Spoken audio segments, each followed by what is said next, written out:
За энэ удаад багангийн сурагчид 1-5 дугаар анги буюу багангийн сурагчдад зориулсан өгүүлбэртэй бодлогуудыг бэлтгэн оруулахар шийдлээ. Тэгэхээр энд зөвхөн өгүүлбэртэй бодлого гэхээс гадна илэрхийлэл, тэгштгэл гэдэг ч юм уу бусад өөр төрлийн бодлогуудыг ч гэсэн тайлбарлан бэлтгэн цувралаар хүргэх болно. За дээрэс нь мөн 6, 7, 8 дугаар ангийн дунд ангийн сурагчдад зориулсан сурагчдын бодлого дасгал даалгавруудыг ч гэсэн бэлтгэн тайлбарлан оруулж байх болно. За ингээд эхлэе. Эхний өгүүлбэртэй бодлого.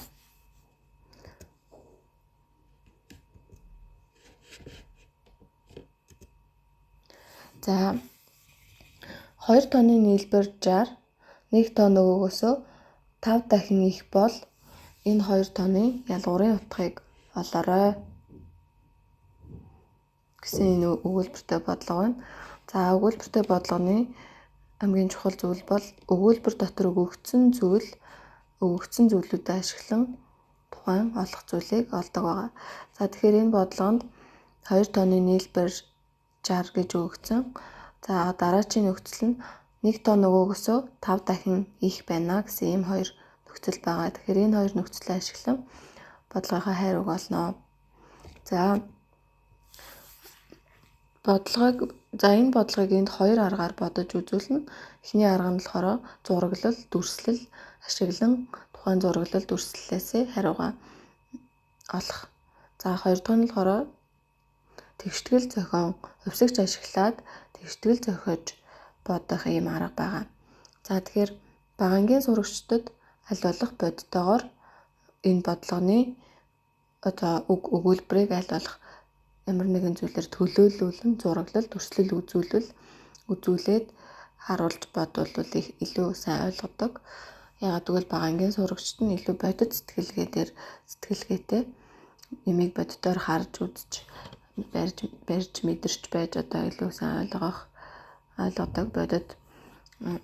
Харин дунд болон дунд ахлах ангийн сурагчдад аль болох хийсвэр сэтгэлгээний илүү давмгай хөгжсөн байдаг болохоор хийсвэр буюу хувьсагч ашиглаад тэгштгэл зохион бодох арга нь илүү бас тохиромжтой байдаг.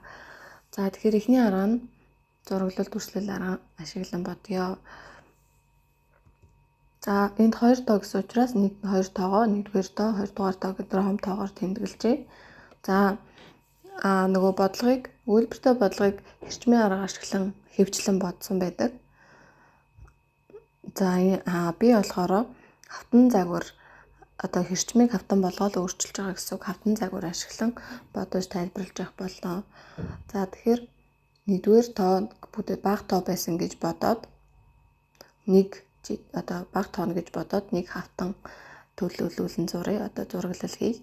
Нэг хавтан буюу энэ 2 тооны жижиг тоон бага тоон байсан гэж үзнэ. За 1 тоо нөгөөгөөсөө 5 дахин их гэдэг энэ өгөгдөл хамгийн чухал. За яагаад вэ гэхээр альва нэг зүйлийг 5 дахин ихсгэнэ гэдэг тухайн зүйл яг адилхан хэмжээтэй 5 ширхэг байх ёстой гэсэн үг. Нэгийг 5-аар үржүүлэхэд 5 гардаг. Тэгвэл энэ бага тоо гэж зурсан энэ жижиг хавтангаа 5 дахин ихсгэхэд яг энэ хавтантай адилхан 5 хавтан 2 дахь тоо нь энэ хавтантай адилхан 5 хавтан болж зурагдана. За тэгэхээр 1-р тоогийн жижиг хавтангаар зурсан юм чинь 2-р тоон түүнээс 5 дахин их буюу яг энэ хавтантай адилхан 5 ширхэг юм хавтан болж зурагдана.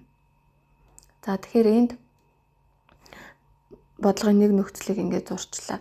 За одоо 2 дахь нөхцөл нь энэ 2 тооны нийлбэр 60 байх ёстой. Тэгэхээр нийлбэрийг ийм тахир шуумаар зураад энэ бол нийлбэр гэсэн утгатай зураас. За энэ хоёрын нийлбэр 60 гэж ингээд зураглал хийчихье. За тэгэхээр эндээс зураглалаасаа бүгдээрээ бодлого олж харахад аюу дөхөн болно. За бидний бодлогын олох зүйл бол энэ 2 тооны ялгуурыг олох ёстой. Ялгуур нь хэд вэ гэж асуусан. За бодъё. Тэгэхээр энэ зурган дээр харагдаж байгаачлан 1-р тоог 1 хавтан 2 дугаар тоог 5 хавтан болгон зурчихсан. Тэгэхээр энэ 1-р тооныг 2 дугаар тоон 5 буюу одоо энэ 5 хэсэг болж өөрчлөгдлөө. Тэгэхээр нэг хэсэгтэр 1-р тооны нэг хэсэгтэр 2 дугаар тооны 5 хэсгийг нэмэхэд 6 хэсэг нийт энд харагдаж байгаа энэ 6 хэсэг нийтдээ 60 болж байгаа гэсэн. Энэ 6 хэсгийн нийлбэр. За тэгэхээр 6 хэсэг байна. За энэ нийлээд 60 юм чинь 60-ыг 6 хуваагаад нэг хэсэгт 10. Нэг хэсэг нь 10-та тэнцэж байна гэсэн. За ингээд нэг хэсэг нь 10 гэдээ олчихсан юм чинь мэдээж 1-р тоон 10 2-р тоон 10-ыг 5-та хийгсгээд 50 байна. За ингээд бидний олох гол зүйл бол энэ 2 тооныхоо нийлбэрийг ялгарыг олох ёстой. За их тооноосоо бага тоог хасаад гарсан хариуг ялгар гэж байгаа. За ингээд ялгар нь 40. За бидний хариу 40 байсан байна. За бодлогоор шалгаж үзэх хэрэгтэй. За шалгахдаа энэ анхны өгүүлбэртэй бодлого дотор өгсөн энэ нөхцөлийг биелүүлж байх юм бол зөв бодсон гэж үзнэ. За 2 тооны нийлбэр 60 байх ёстой. Энд таарч байна. За 1 тоон нөгөөсөө 5 дахин хийх байх ёстой. Бага тоог 5-аар үржүүлэхэд их тоон гарч ирэх хэрэгтэй. Тэгэхээр 10-ыг 5-аар үржүүлэхэд 50 гарч чадчихэв. Ингээд бодлогод өгөгдсөн 2 нөхцөлийг биелүүлж чадж байгаа учраас энэ бодлогын хариу зөв байна гэж үзнэ. За дараа нь 2 дугаар аргаараа бодъё. Тэгэхээр 1-р тоог x гэд хувьсагч ашиглаад бодчихно. Бага тоогоо x гэд x-ээр орлуулад за 2 дугаар тоон түүнээс 5 дахин их буюу x-ийг 5-аар үржүүлэхэд 5x болно. Энэ хоёрын нийлбэр 60-та тэнцүүгээд за мөн адил ингээд товч бичиглэл бичиж болно. Өөртөө ойлгомжтой байхаар. За тэгээд олох зүйл нь нөгөө 2 тооныхоо ялгарыг олох ёстой. За одоо энд бичсэн товч бичиглэлээ бүгдээрээ тэгштгэл болгоё. Тэгэхээр x буюу эхний 1-р тоон дээр 2 дугаар тоог нэмэхэд нийлбэр нь 60 байх ёстой гэсэн ийм тэгштгэл болж өөрчлөгдөнө. За ийм тэгштгэл болж хувиргана. За эндээс бүгдээрээ энэ тэгшгэлийг бодож чадна.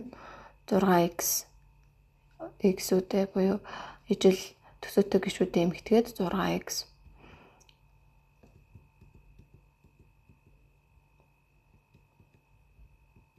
6x нь 60. Ингээд эндээс x олоход x нь 10 гэж олдож байна. X нь 10 буюу энэ бага тоон 10.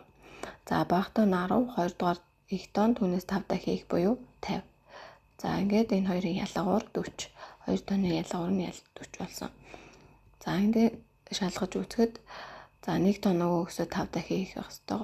Буюу 10-аас бага тоон 10, их тоон 50, 5 дахин их байж чадчихэв. 10 дээр 50-ыг нэмэхэд 60 гээд бодлогын өгсөн нөхцөлийг биелүүлж чадчихэв. За ингээд тэгштгэл зохиох арга буюу ингээд тэгштгэл зохиогоод бодчих болж байна. За одоо өмнөх бодолтой харчихсан юм чинь аль болох 1 болон 2 дугаар аргаараа хоёулангаар нь бодож үзэхийг оролдоорой. Тэгээд энд байгаа жишээ бодлогыг бодоод хариугаа энэ бичлэгний коммент хэсгээр бичиж үлдээгээрэй. 2 тооны нийлбэр нь 120, 1 тоон нөгөөсөө 4 дахин их, 4 дахин их, тэгээд нийлбэр нь 120 бол энэ 2 тооны ялгуурын утгааг олоорой. За тэгэхээр 1 тоон нөгөөсөө 4 дахин их гэдэг өгөгдөл хамгийн чухал зураглал тэр хавтан загварыг зурж бодохдоо энэ өгөгдлийг зөв зурах юм бол зураглалаасаа илүү тодорхой харагдана.